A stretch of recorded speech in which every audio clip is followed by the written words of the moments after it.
Dear learners, नमस्कार। मैं doctor Atul बमराड़ा, विद्यालय शिक्षा उत्तराखंड से आज की इस गणित कक्षा में आपका हार्दिक स्वागत करता हूं। आज की इस गणित कक्षा में हम कक्षा 5 की पाठ्य पुस्तक गणित का जादू के अध्याय 6 मैं तेरा गुणनखंड गुणज तू मेरा के बारे में चर्चा करेंगे। आज की कक्षा में जो हमारे चर्चा बिंदु रहेंगे वो कुछ इस प्रकार रहेंगे। आज की कक्षा में हम बात करेंगे गुणज की अवधारणा पे कि गुणज क्या होते हैं। साथ ही हम बात करेंगे साझा गुणज की अवधारणा पे कि अगर एक से अधिक अंक हो तो उनके साझा गुणज हम कैसे ज्ञात करते हैं। साथ ही हम पाठ पर आधारित अभ्यास प्रश्नों पर खेल खेल के माध्यम से चर्चा करेंगे। देखिए, यहाँ पर आपको एक चित्र दिखाई दे रहा है जिसमें कि क्या है, एक बिल्ली है और एक नीचे चूहा है और यहाँ पर कुछ अंक लिखे गए हैं 1 से लेके और 29 तक, 29 तक, और लास्ट में आपको एक बिल भी यहाँ पर दिखाई दे रहा होगा। तो ये गेम है। अब हम शुरू करते हैं कि इस गेम को हम कैसे खेलेंगे। अब यहाँ पर कुछ इंस्ट्रक्शंस दिए गए हैं, उन इंस्ट्रक्शंस को हम पढ़ने की कोशिश करते हैं कि वो क्या है। भूखी बिल्ली कुंजन चूहे को पकड़ने की कोशिश कर रही है। ये जो बिल्ली है ये क्या कर रही है, वो क्या कर रही है, जो चूहा है उसको पकड़ने की कोशिश कर रही है। कुंजन अभी 14 पर है और एक बार में 2 खाने कूद सकता है। इसका मतलब जो कुंजन है वो कौन है? कुंजन है हमारा जो ये चूहा है। अब चूहा क्या है, अभी चूहा है 14 पर, 14 पर। बिल्ली 3 पर है, यहां पर दिखाई दे रही है। बिल्ली कौन से खाने पे है? 3 पर है। वह एक बार में 3 खाने कूद सकती है। अब देखिए, यहां पर जो ध्यान देने वाली जो बात है वो ये है कि जो चूहा है, चूहा तो एक बार में 2 कदम कूद सकता है और जो बिल्ली है वो एक बार में 3 कदम कूद सकती है। अगर चूहा 28 पर पहुंच जाए तो वह बिल में छिप सकता है। इसका मतलब ये जो चूहा है, इस चूहे को क्या करना है, फुदक फुदक के, कूद कूद के इस बिल तक पहुंचने की कोशिश करनी है।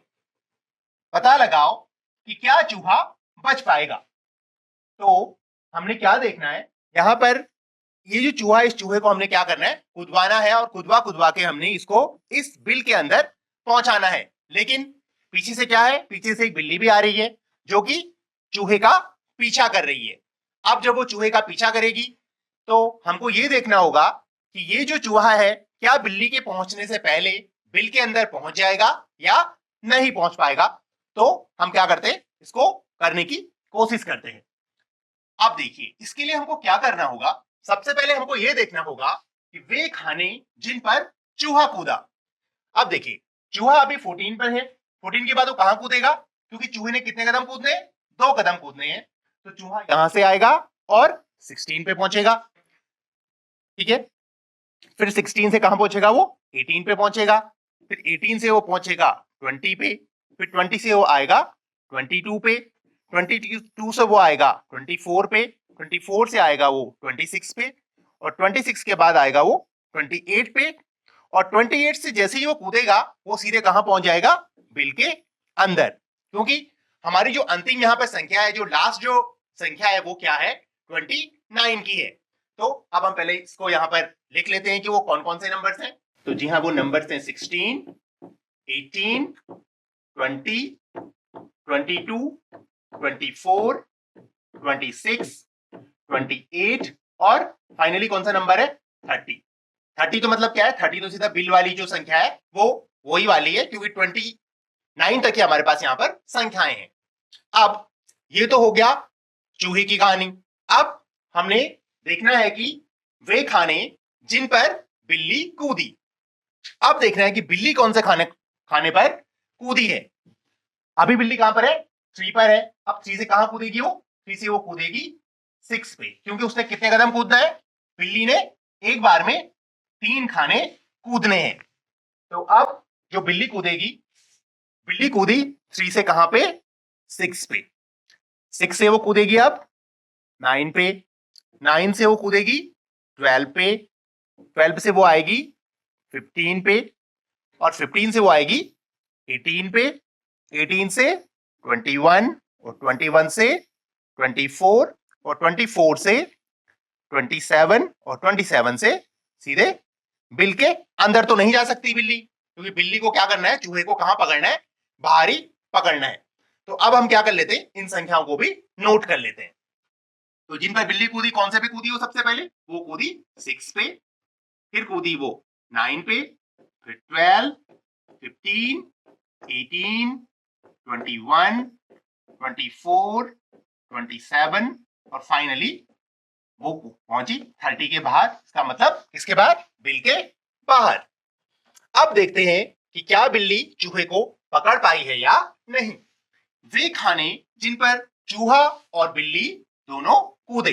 अब देखिए, यहां पर आप इस चित्र में भी देख सकते हैं कि कौन कौन से ऐसे नंबर्स हैं जहां पर कि दोनों पहुंचे हैं। हम क्या कर लेते हैं, ये जो नंबर्स हमने लिखे हुए यहां पर देख लेते हैं। तो एक नंबर है देखिए 18 और यहां पर भी 18, तो कहां कहां पे पहुंचे हैं वो, 18 पे दोनों कूदे हैं।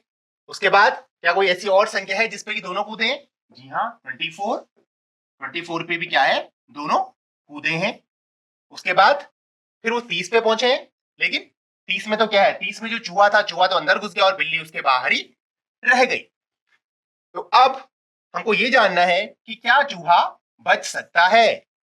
तो आपको ये ध्यान देना होगा कि जैसे जैसे ये नंबर्स आगे बढ़ रहे हैं, क्या चूहा बच पाया होगा या नहीं बच पाया होगा।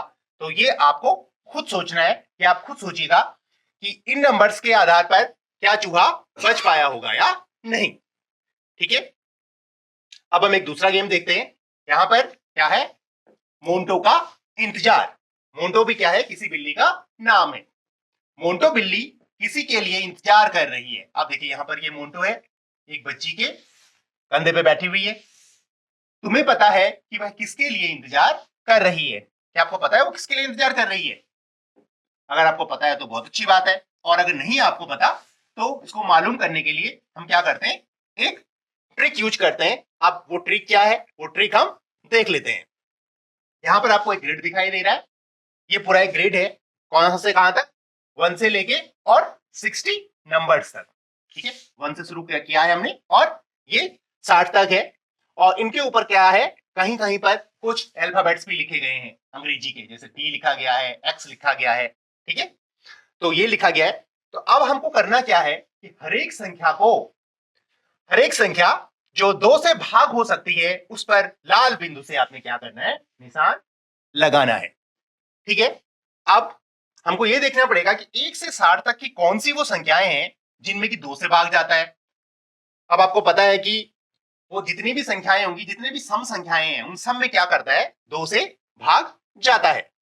तब आपने क्या करना है कि उन पर हमने लाल बिंदु से क्या करने हैं, निशान लगाने हैं। तो एक निशान हमने लगा लिया 2 पे, फिर हम लगाएंगे 4, 6, 8, 10, ऐसे हम लगाएंगे 12, 14, 16, 18, 20 और जितनी भी ऐसी सम संख्याएं हम सब में क्या कर लेंगे, निशान लगा लेंगे।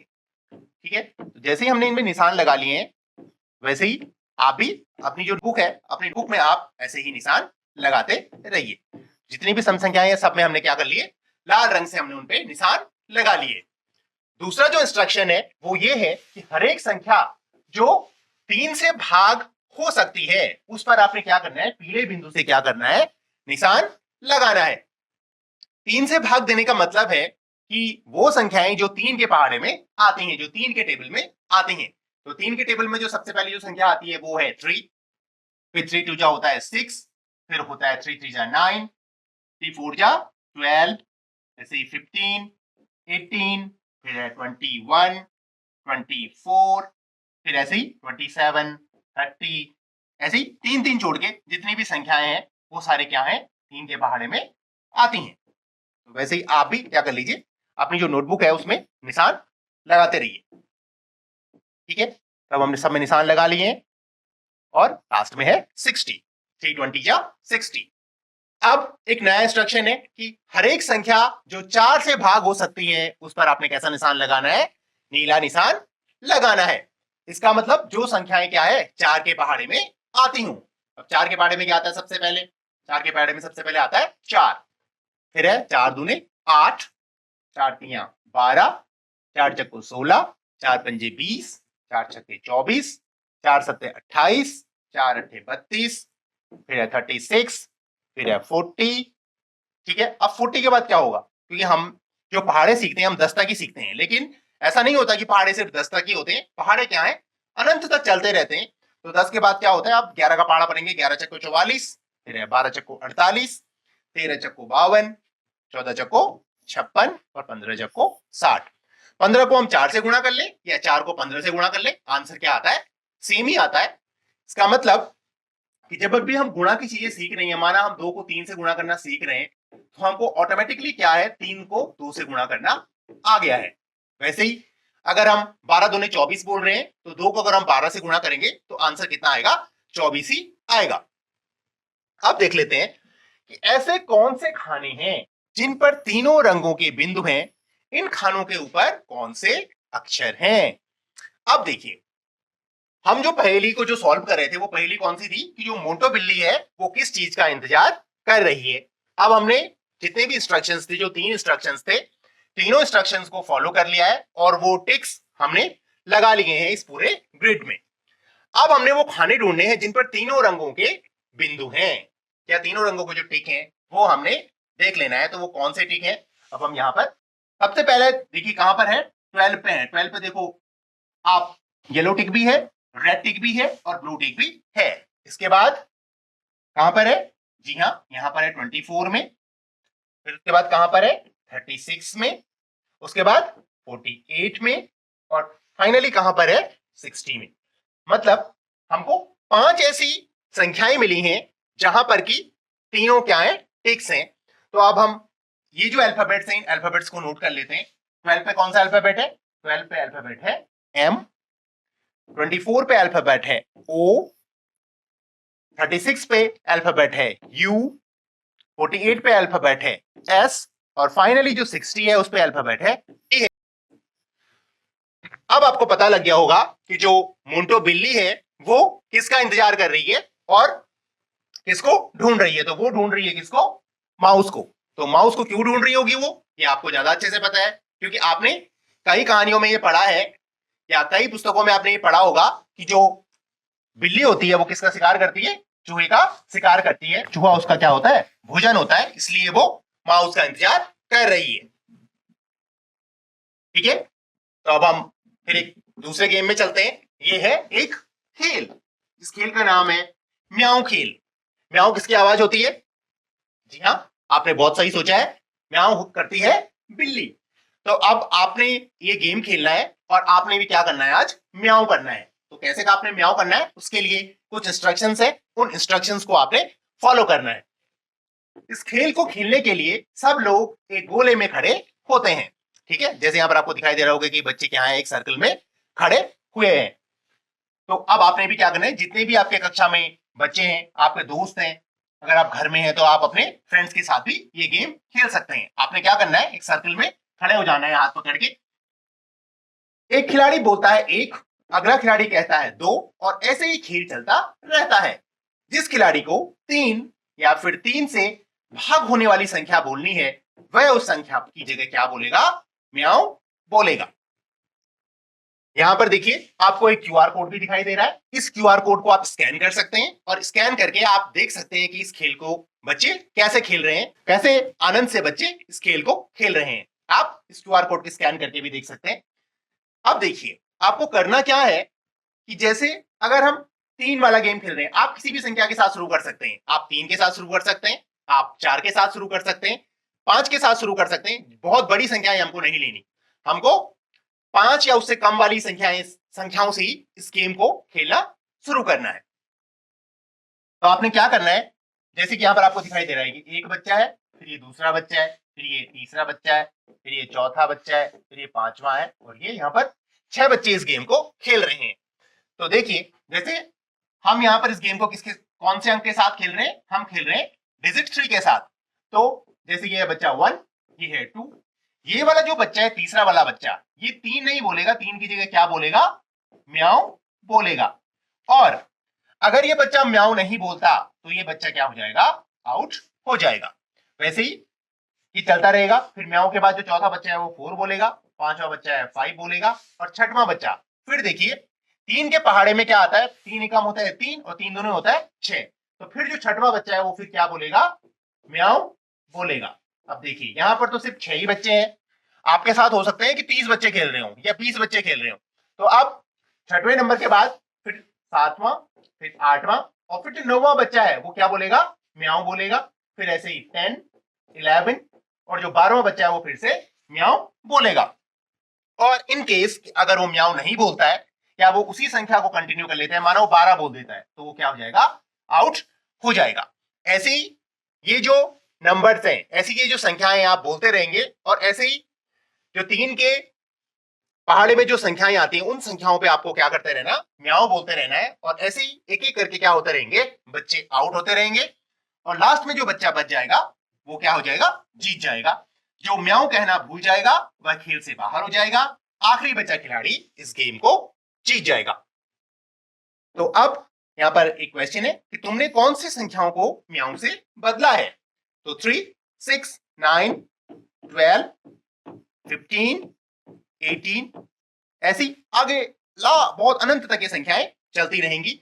तो ये जितनी भी संख्याएं हैं ये क्या है, 3 के गुणज हैं। मतलब जो भी संख्याएं 3 के पहाड़े में आती हैं उनको क्या कहते हैं, 3 के गुणज कहते हैं। ऐसे ही 2 के पहाड़े में जो संख्याएं आती हैं उनको 2 के गुणज कहते हैं। ऐसे ही 4 के पहाड़े में जो संख्याएं आती हैं उनके 4 के गुणज कहते हैं। ठीक है, तो ये आपकी समझ में आ गया होगा कि 3 के कौन कौन से गुणज होते हैं। जो भी संख्याएं 3 के पहाड़े में आती हैं वो 3 के गुणज कहलाती हैं। अब हमारे पास एक और गेम है, पासे का खेल। आपके पास भी होंगे पासे, जैसे कि आपके पास सांप सीढ़ी होगी, लूडो होगा, तो उसमें आपके पास ये पासे होंगे। तो अब देखिए इस गेम में आपको क्या करना है, सबसे पहले आपको क्या कर लेना है, 2 सर्कल्स बना लेने हैं। जैसे यहाँ पर 2 सर्कल्स हमने लिए हैं 4 और 7 के। आप कोई और संख्याएं भी ले सकते हैं। यहां पर हमने अपनी सहूलियत के लिए कौन सी संख्याएं ली हैं, हमने एक 4 लिया है और एक 7 लिया है। अब देखिए आगे आपको करना क्या है। अब यहाँ पर कुछ इंस्ट्रक्शंस दिए गए हैं इस गेम को खेलने के लिए। सबसे पहले आपने क्या कर लिया है, 2 सर्कल्स ले लिए हैं जिसमें आपने 2 संख्याएं लिख ली हैं, 4 और 7। आप कोई अलग संख्याएं भी ले सकते हैं। 2 पासों को एक साथ फेंको। मतलब आपको क्या करना है, पासे मतलब डाइस, 2 डाइस को आपने एक साथ फेंकना है। अब जो डाइस में जो संख्याएं होती है वो कहां से कहां तक होती हैं, 1 से और 6 तक। पासों के ऊपर कौन से अंक नजर आ रहे हैं। माना आपने 2 पासे फेंके हैं, जैसे यहाँ पर आपको दिखाई दे रहा है 2 पासे इन्होंने फेंके हैं, तो एक के ऊपर क्या दिखाई दे रहा है आपको, 4 और दूसरे के ऊपर आपको दिखाई दे रहा है 1। इन अंकों की 2 अंकों वाली एक संख्या बनाओ। अगर यह संख्या गोले के बाजू में लिखी गई संख्या का गुणज है तो तुम उसे गोले में लिख सकते हो। अब तुम्हारे दोस्त की बारी है, जो 10 बार में ज्यादा संख्याएं लिखेगा वह इस गेम को जीत जाएगा। अब देखिए उदाहरण के तौर पर जैसे यहां पर जो संख्याएं जो दिख रही हैं वो दिख रही हैं 4 और 1। अब देखिए 4 और 1 से हम कितनी संख्याएं बना सकते हैं, हम 2 संख्याएं बना सकते हैं 2 अंकों की। एक तो हम बना सकते हैं 1 4 और एक हम बना सकते हैं 4 1 41। तो 2 संख्याएं हमने क्या कर लिया है, बना ली हैं। इस डाइस को देख के, इस डाइस के ऊपर जो संख्याएं आई हैं, अब यहां पर क्या इंस्ट्रक्शन है कि इन केस इन 2 नंबर्स में से कोई एक नंबर या तो 4 का गुणज हो या 7 का गुणज हो, ऐसा भी हो सकता है कि वो दोनों के गुणज हो, तो फिर क्या कर लेंगे, दोनों बच्चे उन नंबर्स को अपने खानों के अंदर लिख लेंगे। और ये गेम कितनी बार खेलना है, 10 बार आपने अलग अलग बार पासे फेंकने हैं और 10 बार के बाद जिस भी बच्चे के गोले में ज्यादा संख्याएं होंगी वो इस गेम को जीत जाएगा। जैसे यहां पर 14 और 41 है, तो 41 7 की टेबल में आता है, नहीं आता। 4 की टेबल में आता है, नहीं आता, क्योंकि एक विषम संख्या है, तो विषम संख्या जो होगी वो 4 की टेबल में नहीं आएगी। अब देखिए 14 है, क्या 14 4 या 7 में किसी की टेबल में आता है, तो जी हाँ 7 की टेबल में क्या आता है, 14 आता है। तो जो जिस बच्चे के पास 7 वाला सर्किल होगा वो क्या कर लेगा, अपने सर्किल में इस नंबर को लिख लेगा। क्या 4 की टेबल में 14 आता है या 14 आता है, नहीं आता, तो यहां पर 4 वाला कुछ नहीं करेगा। और अब हम इस डाइस को क्या करेंगे, दूसरी बार फेंकेंगे। अब हम क्या करते हैं, इस गेम को एक बार खेलने की कोशिश करते हैं। उदाहरण के तौर पर आप घर में अपने हिसाब से खेलिएगा।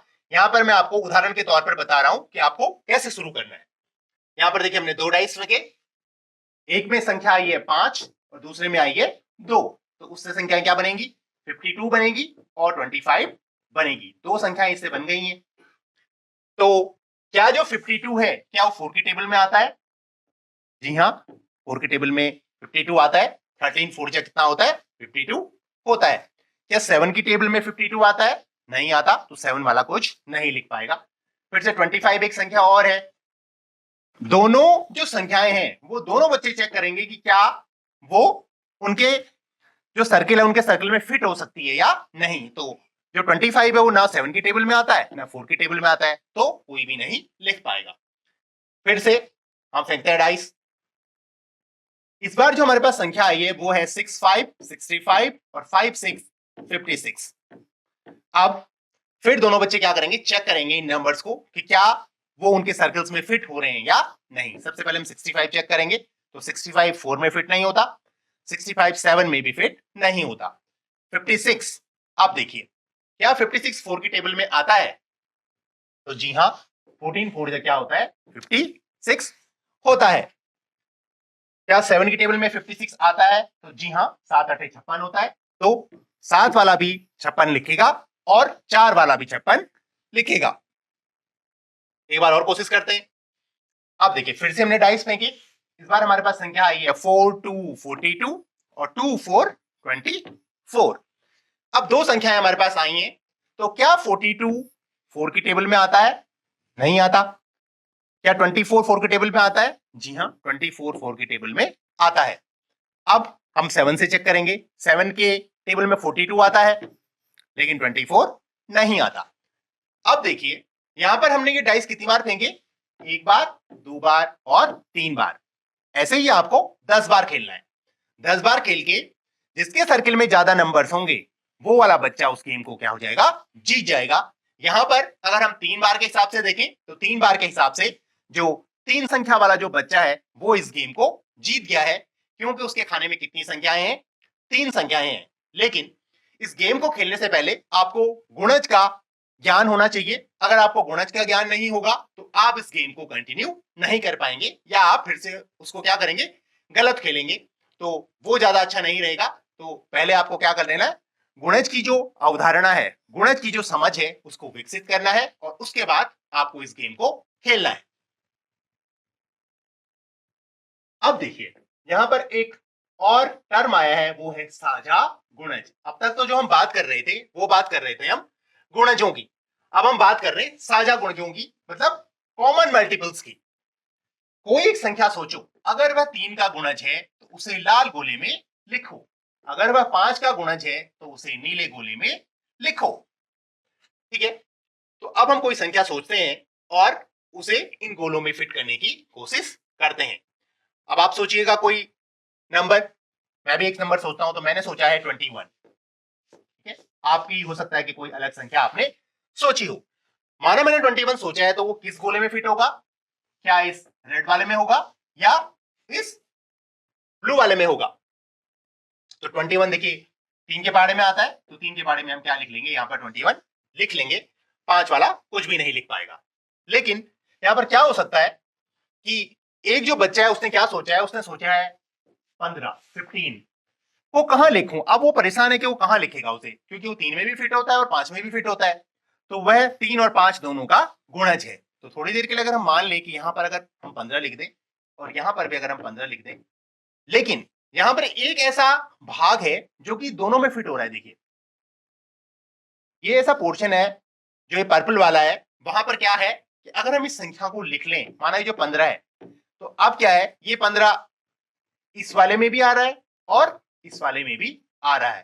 तो इस प्रकार के जो गुणज हैं उनको हम क्या बोलते हैं? कॉमन मल्टीपल्स बोलते हैं या साझा गुणज बोलते हैं। अब देखिए कुछ संख्याएं 3 और 5 दोनों के गुणज होते हैं। जैसे हमने यहां पर देखा 15 है, उसके बाद हम देखेंगे 30 है। 30 भी क्या होता है, दोनों के टेबल्स में आता है। फिर 45 है, 45 3 की टेबल में भी आता है और 5 की टेबल में भी आता है। इसलिए हम उन्हें 3 और 5 दोनों के साझा गुणज कह सकते हैं। जैसे हमने बताया आपको 15 30 45 60। सोचो अगर तुम 3 और 5 के साझा गुणज बैंगनी हिस्से में लिखते हो तो क्या वे लाल और नीले दोनों गोलों में भी है? तो ये बात अभी हमने डिस्कस कर ली है। कि अगर हम इनको इस बैंगनी वाले भाग में जो पर्पल वाला जो एरिया है उसमें लिख लेते हैं तो ये क्या करते हैं, दोनों जो गोले हैं उन दोनों गोलों को कवर करते हैं। इसलिए इस प्रकार के जो साझा गुणज है उसे हम कॉमन एरिया में ही लिखेंगे। ठीक है, इन साझा गुणजों में सबसे छोटा कौन सा है? अब हम थोड़ी देर के लिए मान लें कि माना हमने 15 लिखा, हमने 45 लिखा, हमने 60 लिखा, या उसके बाद हम 90 लिख सकते हैं। तो इनमें सबसे छोटा कौन सा है? तो अगर हम यहां पर बात करें, यहां पर जो हमने लिखे हैं तो वो क्या है, 15 है। सबसे छोटा जो गुणज है वो क्या है, 15 है। अब देखिए, खेल को 4, 6 और 5 के गुणज को गोलों में रखकर फिर से खेलें। अब देखिए यहां पर जो सर्कल्स हैं वो 3 सर्कल्स हमारे पास आ गए हैं, 4 आ गया है, 6 आ गया है और 5 आ गया है। 5 और 6 के साझा गुणज तुमने हरे भाग में लिखे हैं। मतलब अब आपको क्या कर लेना है, सबसे पहले तो 4, 6 और 5 के आपने क्या कर लेना है, टेबल लिख लेने हैं। या आप कोई संख्या रैंडमली भी सोच सकते हैं। मतलब जैसे हमने सोच लिया भाई, फॉर एग्जांपल हमने सोच लिया 60, तो 60 कहां पर आएगा, 60 किस किस की टेबल में आता है, 60 5 की टेबल में आता है, 60 6 की टेबल में आता है, 60 4 की टेबल में भी आता है। लेकिन यहां पर हमने क्या करना है, 5 और 6 के कौन से साझा गुणज तुमने हरे भाग में लिखे हैं। तो अब हम क्या कर लेते हैं, हम सोच लेते हैं। तो हमने सोच लिया एक नंबर 30, तो 30 क्या होगा, ये जो ब्लू वाला जो एरिया है और ये जो येलो वाला जो एरिया है, मतलब दोनों जो सर्किल है उन दोनों सर्किल के बीच में जो कॉमन जो बाउंड्री है वो क्या है, ये ग्रीन वाली है। तो यहां पर अगर हमको 30 लिखना होगा तो 30 हम क्या कर लेंगे, यहां पर लिख लेंगे। तो हमने यहां पर लिख लिया 30 क्योंकि 5 की टेबल में भी आता है, 6 की टेबल में भी आता है, 4 की टेबल में वो नहीं आता। फिर से 4 और 6 के कौन से साझा गुणज तुमने नारंगी भाग में लिखे हैं। अब आती है बात किसकी, नारंगी भाग की। ये है आपका नारंगी वाला भाग, ऑरेंज वाला जो पोर्शन है जो किस किस की सर्कल्स के बाउंड्री पे है, ये 4 में भी आ रहा है और 6 में भी आ रहा है। तो इनका जो कॉमन मल्टीपल है वो क्या है, 24 हो सकता है, 48 हो सकता है, 36 हो सकता है, लेकिन वो 5 की टेबल में नहीं आता। तो 6 और 4 का जो साझा गुणज है वो है 24। आप 12 भी लिख सकते हैं, 12 भी दोनों की टेबल में आता है, 5 की टेबल में 12 भी नहीं आता। साथ ही कौन से रंग वाले भाग में तुमने 4, 6 और 5 के साझा गुणज लिखे हैं। अब देखिए, ये जो तीनों सर्किल है, इन तीनों सर्किल की कॉमन बाउंड्री भी है, कॉमन एरिया भी है, जहां पर कि अगर कोई संख्या तीनों का गुणज है तो वहां पर हम उसको फिल कर सकते हैं। तो जो ये वाला जो एरिया है, जो ग्रे वाला जो एरिया है, इस ग्रे वाले एरिया में हम उन संख्याओं को लिखेंगे जो कि 4 के टेबल में भी आ रहे होंगे, 6 की टेबल में भी आ रहे होंगे और 5 की टेबल में भी आ रहे होंगे। जैसे कि माना हमारे पास एक संख्या है, जैसे 60, ठीक है, तो 60 5 की टेबल में आता है, 12 पंजे 60 होता है, 4 के टेबल में आता है, ठीक है, और वो 6 की टेबल में भी आता है।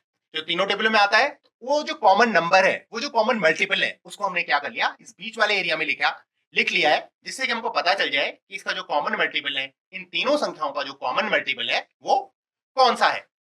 4, 6 और 5 का सबसे छोटा साझा गुणज कौन सा है। तो यहां पर तो हमने एक ही लिखा है, 60 के बाद हम क्या कर सकते हैं, 120 भी लिख सकते हैं। तो यहां पर जो सबसे छोटा जो गुणज है वो हमने क्या लिखा है, दैट इज 60। तो 4, 6 और 5 का सबसे छोटा साझा गुणज 60 है। ठीक है, तो आज के पाठ में हमने जो गुणजों के बारे में पढ़ा, उसके आधार पर आपके लिए 2 गृह कार्य के प्रश्न है। वो देखिए क्या है कि म्याओ खेल को संख्या 4 के साथ खेलो। हमने क्या किया था, एक संख्या के आधार पर हमने खेला था। अब हमको क्या करना है, 4 के साथ वो गेम खेलना है और 4 के जिन गुणजों पर आपने म्याओ कहा उन्हें अपनी नोटबुक में लिखना है। तो आपको क्या करना है, पहले ये गेम खेलना है और उसके बाद जिन संख्याओं पर आपने म्याओ कहा है वहां पर उनको आपने क्या करना है, अपनी नोटबुक में लिखना है। साथ ही साझा गुणज खेल को संख्याओं 2 व 7 के साथ खेलिए। ठीक इसी प्रकार जैसे हमने म्याओ गेम खेला, वैसे हमने एक दूसरा गेम खेला था, वो क्या है, साझा गुणज खेल। तो यहां पर आपने क्या करना है, संख्या 2 व 7 के साथ उस गेम को कंटिन्यू करना है, खेलना है और उनके समस्त साझा गुणज अपनी नोटबुक में लिखने हैं। तो ये 2 अभ्यास प्रश्न हैं जिनको आपने अपनी नोटबुक में लिखना है। तो लर्नर्स, आज के जो पाठ था उसमें हमने चर्चा की, हमने गुणज की अवधारणा पे बात की कि गुणज क्या होता है, साथ ही हमने साझा गुणज की अवधारणा को भी विकसित किया कि अगर हमारे पास दो संख्याएं हैं और उनमें कुछ कॉमन मल्टीपल्स हैं, उनके कुछ साझा गुणज हैं, तो उनका अनुमान हम कैसे लगाते हैं। साथ ही पाठ पर आधारित अभ्यास प्रश्नों पर भी हमने विस्तृत रूप से चर्चा की। आशा करता हूं कि आज के पाठ में की गई चर्चा को आप समझ पाए होंगे। मिलते हैं फिर से एक नई गणित की कक्षा में, तब तक के लिए धन्यवाद। नमस्कार।